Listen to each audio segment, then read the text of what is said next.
What's up, y'all? This is Critic, and today I am reviewing the new movie that just came out with Brad Pitt called F1. Now, what F1 is about is this guy named Sonny Hayes, played by Brad Pitt, who used to be a prodigy, one of the most, best racers amongst F1 or whatever. But then he was involved in some type of accident, and as the years gone by, recent years, he's now racing place by place, trying to make money because he lives in the RV and he doesn't make enough money to live or whatever. And out of nowhere, and he was about to retire, obviously. And then recently, after that, he meets with his former teammate Ruben, played by Javier Bardem, who's now more of like an owner of a team in F1. And he asks Sonny Hayes if he can join his team because their team bankrupt. They're losers, and they only have a rookie that's on the roster, and that's Joshua Pierce, played by Damson Idris. And Sonny Hayes obviously, joins because he has no choice. He's down on his luck. He needs money, and so he joins the F1 team. And now Joshua Pierce and Sonny Hayes has to work together to not only, make money for themselves, not only for Joshua Pierce to have a career since he's a rookie, but so Sonny Hayes can have a redemption arc as a racer and make his reputation better. And so their team can get better as well. And that's basically the story of F1. Now, there's a lot of things I like about F1. And let's just start off with the direction. The direction from Joseph Kosinski. I don't know if I'm pronouncing his name right. He did Top Gun Maverick, and I like the way he uses camera movement and the way he uses like vehicles and make him have like a POV type of shot where you experiencing, riding a plane, or in this movie, driving a car during F1. Like those type of sequences are amazing because it gets you engaged. It makes you seem like you're in the car driving. And then the sounds were crazy because you can hear the cars pop and moving like all around inside, the race. And that was amazing to watch. Hans Zimmer, I believe, is in his Laker phase, in his LeBron Laker phase. Like LeBron James has his phases. He has his first time in Cleveland phase where he was just young and was making a name for himself and became the best.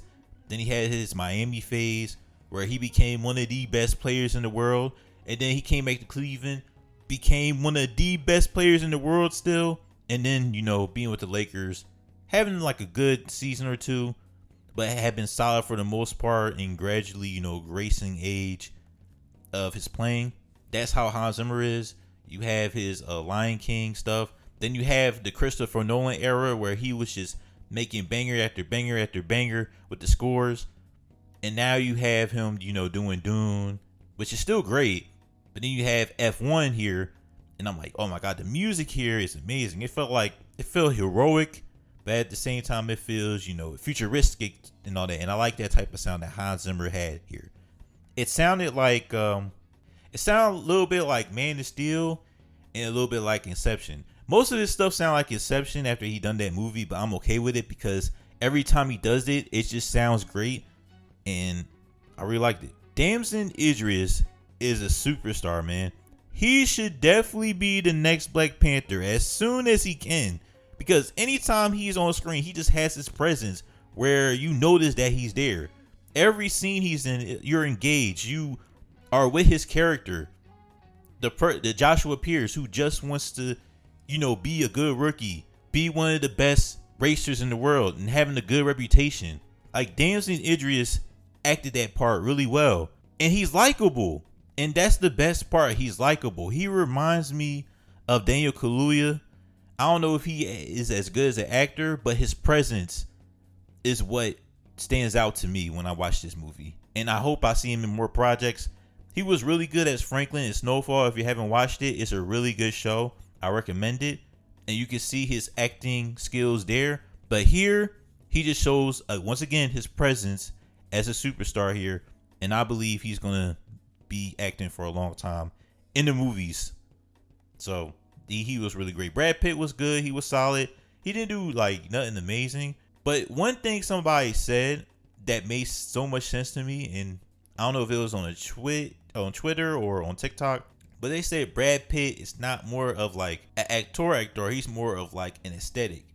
And that makes perfect sense. I was sitting in the theater, right? It was all these white women next to me. They was googly eyeing Brad Pitt the whole movie. They was like, yeah, Brad Pitt. And that makes so much sense to me. He old, but he got the muscles, he got the face. Handsome guy. And he still got it, you know what I mean? And he able to do some scenes very well. Moving the scenes forward and letting the actor, do his thing, like Damson Idris, Javier Bardem. And it works. Yeah, the action sequences was great. Obviously, with the POV shot. The acting from Damson Idris and Brad Pitt was really good. I like the score. Those were like my positives. My negatives, it's very stereotypical, very generic. Obviously, you have this old guy that used to be something and now it's not, and trying to redeem himself as this modern old man. And you know how it ends, like he does. It's just like Rocky or any type of movie, any sports movie that has to do with an elder person. And then you have this young rookie, doing this thing. This is like Cars. This is like Rocky. This is like all those type of movies that involve sports, which is fine, but it's not like amazing or anything like that.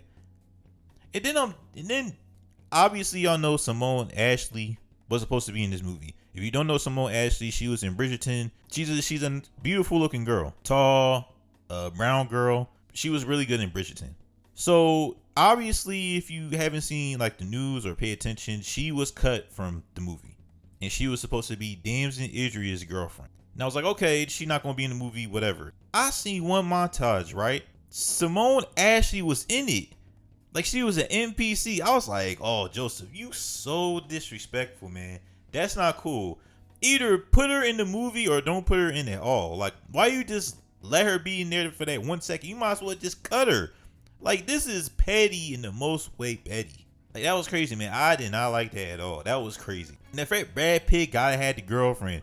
Brad Pitt gotta be the one to save the day. Brad Pitt gotta do all this. While Damson Idris got nothing but his mom and his manager. Like, that's crazy. If you ain't gonna give him a girlfriend, at least, I ain't gonna spoil it.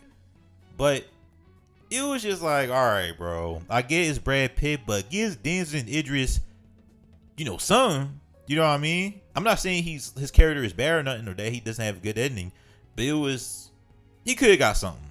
That's all I'm saying. That's basically it. It was just very generic story wise. Everything else was pretty good. Like I said, I like the camera movement that they have. I love the music. Oh yeah, they have Doja Cat and Don Toliver here with the music, which is funny. Hans Zimmer music is amazing. Brad Pitt, Damson Idris was really good. All the actors was really good, and all the actors and actresses was really good in this movie. And yeah, this is a solid blockbuster type of sports movie, I believe. This is just like Top Gun Maverick, not as extravagant because Tom Cruise and Top Gun Maverick is a well-known franchise from back in the 80s. But here, I think they're going to do pretty well with this movie, and it's going to be solid. So I will give F1, 2 thumbs up. I think it's very entertaining, and you should go watch it, especially for Damson Idris. We need him to be the next Black Panther. That is the goal. If Marvel wants to do anything positive, make him the next Black Panther. He was meant to be in that role. You feel that vibe from him, that leadership. That's just it, man.